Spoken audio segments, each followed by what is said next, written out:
Hey folks, I'm back from Zeppelin. We just restructured style guides and I want to walk you through some of the big changes we made. So I have the older version of the style guide here open and we're looking at the components tab. You will notice here that all the components that I've exported to Zeppelin over time, they're all listed in this one long page. Initially this was okay and we introduced things like sections to organize things, but as you can see, it gets pretty overwhelming pretty quickly.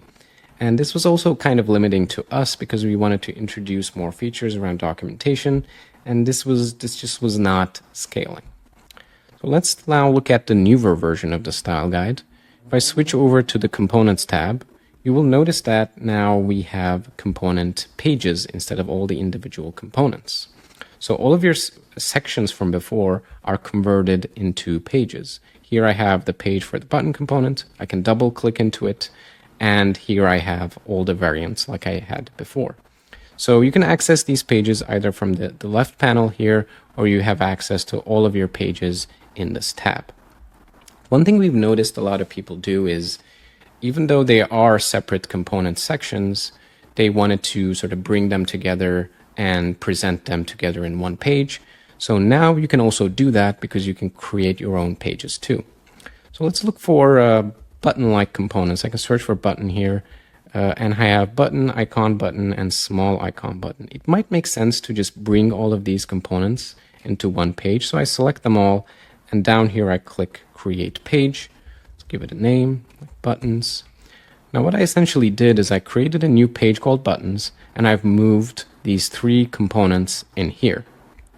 So this is one way of organizing your components if you wanted to. This is totally optional, but it brings you more control over how you want to sort of keep things organized.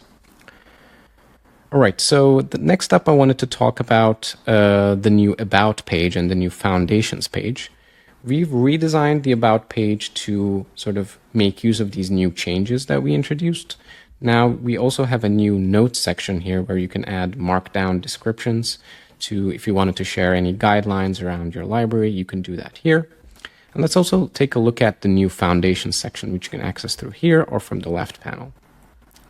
The Colors tab, the Spacing tab, and the Typography tab, they used to be in the Style Guide. Now they're all combined under this one Foundations section.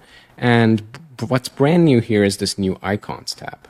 We realized over time that people want to bring more attention to their icons. Since they're more sort of similar to things like tokens, they just wanted them to be more prominent, not just be lost in a list of components. So that's why we introduced this page. So let's go back to our components page and let's look for our components, icon components from before.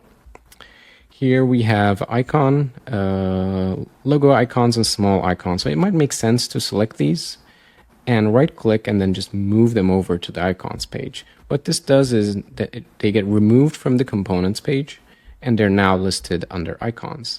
The rest of the functionality is pretty much the same. It's just that you're bringing more visibility to your icons.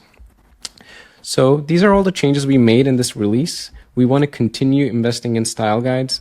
You can think of this as almost like our first step to restructure everything. Next up, we want to introduce things around documentation and eventually a way to sort of publicly share your design system. So if you have any feedback about some of the changes we made here or the changes we want to do in the future around documentation, please let us know. That would be very, very helpful. Thank you.